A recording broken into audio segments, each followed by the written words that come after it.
social networks and technology. And we'll start off with David and then go to Mohamed. I think that's a good question. I think it's complicated because power comes in many forms, right? I mean, we have social capital, and there's a lot of ways that we can aggregate this thing we call power. But I do think, as I mentioned earlier, that governments are losing the ability to control and shape events. And I mean, as was mentioned, Facebook, Twitter, these media outlets made it. I really call them force multipliers when you get into a revolution, and it's critical to have technology. And so, in some sense, I do think it erodes government power. That's why you see Mubarak trying to cut the internet, the power, cell phones, everything. And luckily, Google stepped up to the plate and was doing voice to tweet, and so it sustained the revolution. I think also at a critical point. So, I would say I think, as I said earlier, these new media, social networking, this technology does flatten the ability where everyone can operate from an equal playing field. So I think in that respect, they are losing power to control the population with media and the message. And incidentally, China, which is one of the rising concerns in the Middle East for the United States politically, is, I mean, the first thing they did was they blocked all references to Egypt from internet searches, and they really tried to control the information. So I think in many respects that these networks are eroding government power to control. I think social media, with it, I think government gains legitimacy.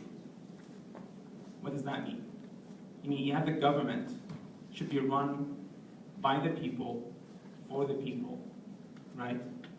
People vote for the government to be in power. So in a way, the government is empowered by the people. Social media is just a bunch of guys go online free to say whatever they want. They reflect their love to the government or their hate to the government. And it depends on the number. If the majority of them hating the government, then that means there's a problem with the government. They need to work on something, right?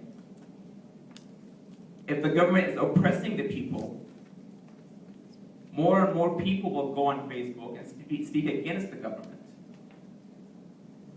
If you look at the United States, for example, you will see two voices coming out. There are the voice that are for the government and the voice that are anti-government, or not really anti-government, but against the current, whether it's Democrats or Republican and whatnot. But you'll see both. Why? Because we have different ideologies in the United States. We have people, depends on their political ideology. They either vote Republican or Democrat or whatever else that you guys have, right? And you go online and you talk about these things. In Egypt, almost everyone is anti-government. Why? Because they've never voted. And if they vote, they're forced to vote for a specific person.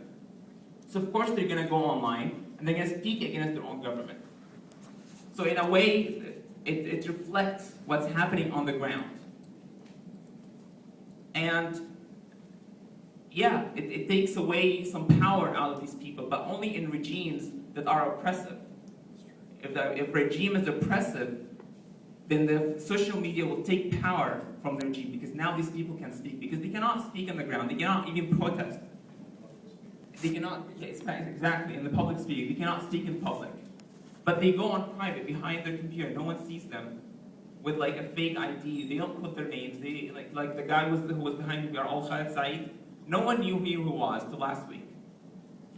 Right? Because if people knew who he was, they would have arrested him. And they did arrest him 2 days after the revolution started, because they found out who he was. So yeah, so you go online and it's going to reflect, if the government is oppressive, then yeah, it will take, you're going to lose power over the people. But if the government is not oppressive, then you have nothing to fear, right?